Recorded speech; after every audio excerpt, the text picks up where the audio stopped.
All right, let's dive in.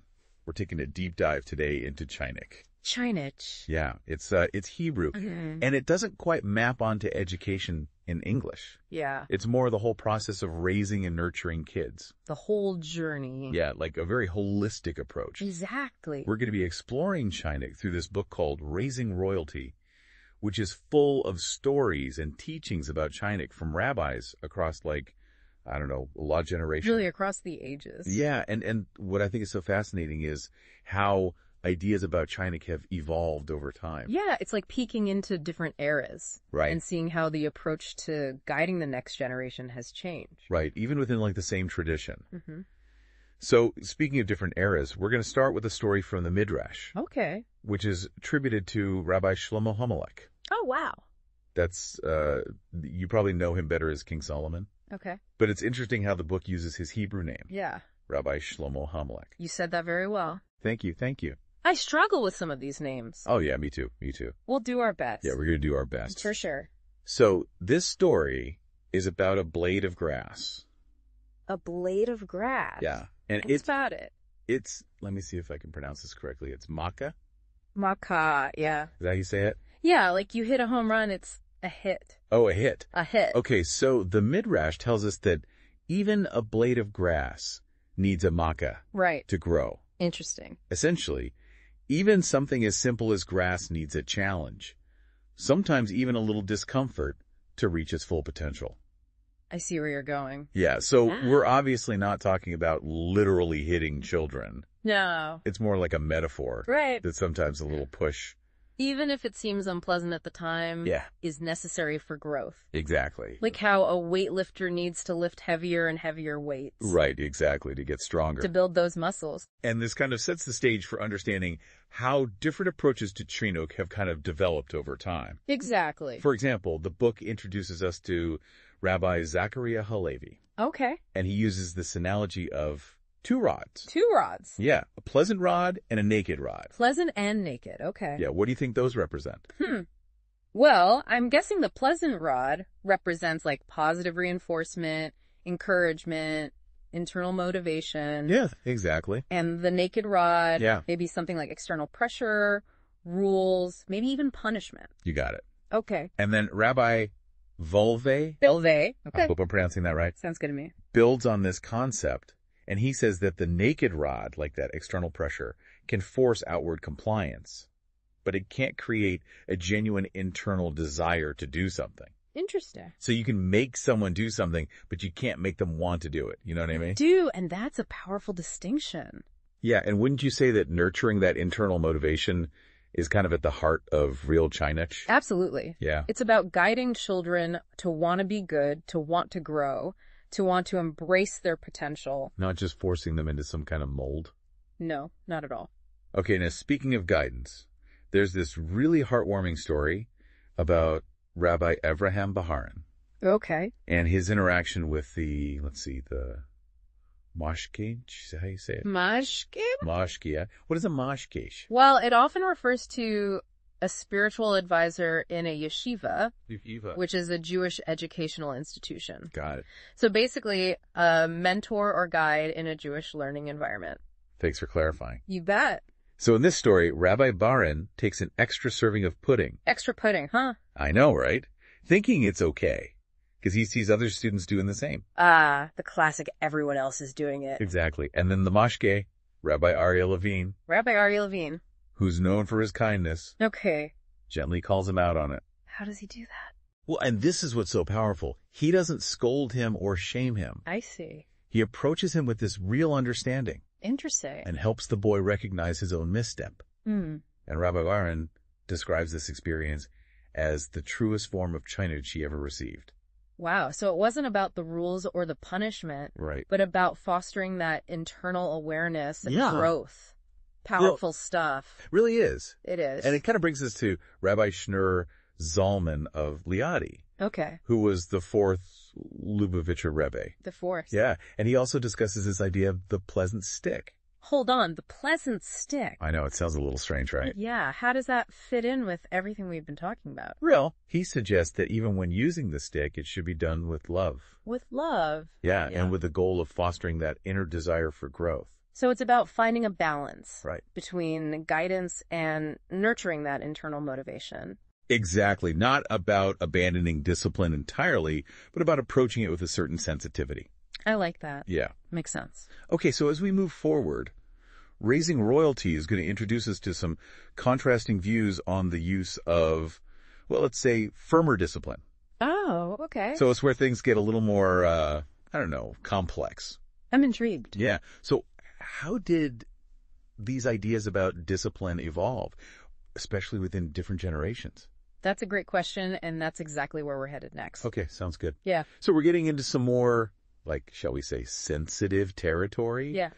As we dig deeper into Raising Royalty. Okay. The book touches on evolving perspectives on corporal punishment.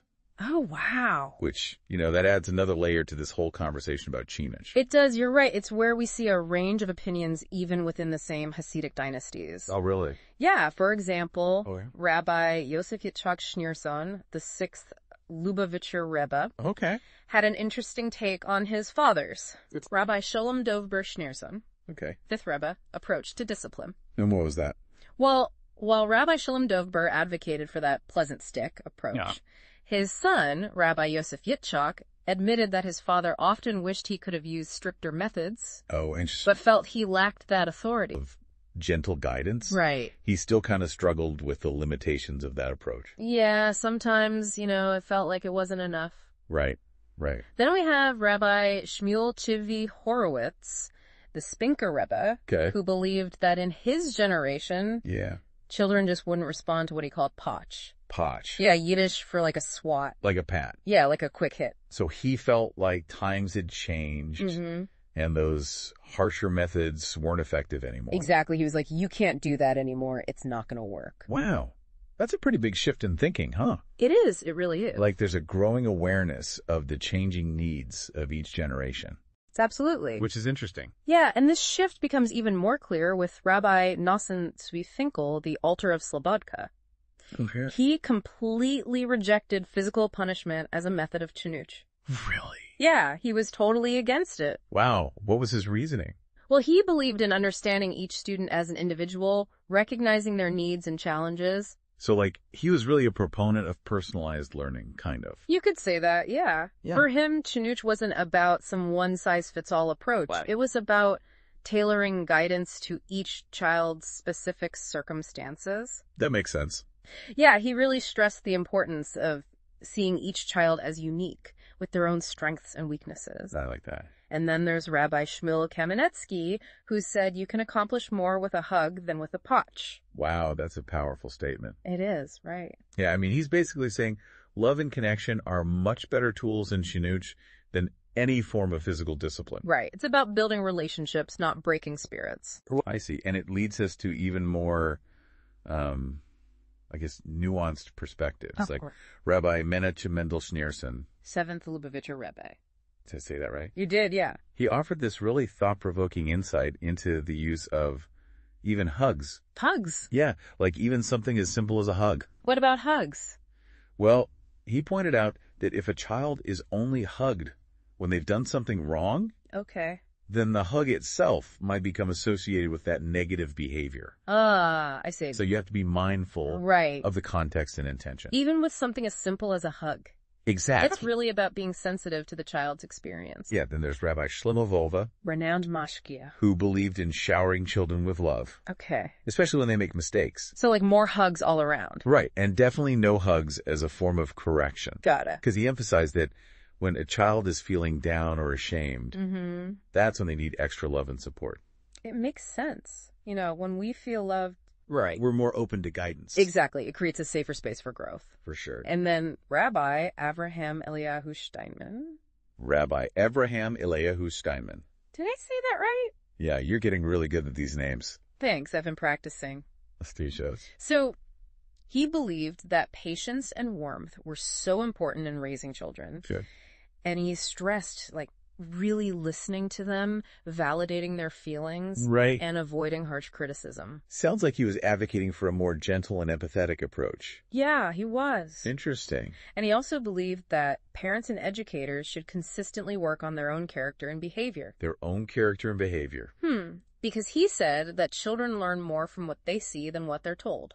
That's so true. It is, right. It's a good reminder for all of us. Lead by example. Exactly. And then Rabbi Meir Chodosh okay. added to this by emphasizing the importance of individualizing our approach to each child. So no one-size-fits-all method. Right. He was really against that. Interesting. And he stressed understanding each child's temperament and needs. Like recognizing that every child is an individual with their own unique way of learning and growing. Exactly. And that brings us to Avi Fishoff. Okay. Who brings up a crucial point about the potential negative effects of too much criticism and punishment.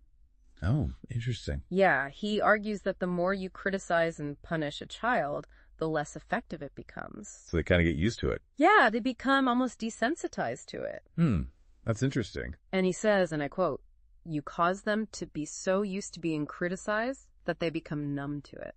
Wow. That's powerful. It is, isn't it? It is. It really makes you think about, like, picking your battles. Right, not overwhelming them with negativity. Exactly. He's basically saying that all that criticism and punishment can actually backfire. And lead to more rebelliousness. Exactly. It's about encouraging their positive qualities. Right. And creating a safe space for them to, make mistakes and learn. Yeah, it's shifting the focus from, like, control and correction to encouragement and empowerment. Yes, I like that a lot. And that's a powerful message to take away from this book. It is. It's a call to approach Chinook with love, patience, and understanding, not with a sense of dominance.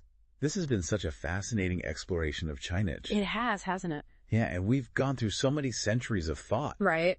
About how to guide the next generation. It's fascinating to see how these ideas have evolved. It really is, and it's definitely given me a lot to think about, personally, as a parent. I think you do. It's really striking how raising royalty shows this whole spectrum of thought on Chinese. Right. Even within, like, the same tradition. Yeah. I mean, we go from the pleasant stick to the idea that even a hug can be, like, misconstrued. It's true. So for someone trying to, like, actually apply these teachings today, it can feel a little overwhelming. Yeah. Overwhelming. Like, where do you even begin to navigate all these different perspectives? Right. It's not like a step-by-step guide. Raising royalty doesn't give you that. Right. But what it does give you is this, like, a rich tapestry of wisdom. Okay. And it makes you think critically about your own approach. Right. And it makes you ask yourself, what kind of world are we preparing our children for? Yeah. What values are important to us? Exactly. How can we best equip them for the challenges they'll face? Those essential questions. Yeah. It forces you to grapple with them. So it's about taking these core principles of love, understanding, and respect. Right. And figuring out how they actually work. Yeah, how they translate into action. Yeah, in our modern world. Exactly. And recognizing that what worked for one generation or even one child might not work for another. Yeah. It's a constant process of learning and adapting and growing. With our children. Yeah, alongside them. Yeah. I think it's interesting, even though raising royalty focuses on Jewish teachings. Yeah. These ideas about nurturing a child's inner motivation. And creating a safe space for them to learn. Yeah. Tailoring our approach. Right. Those resonate.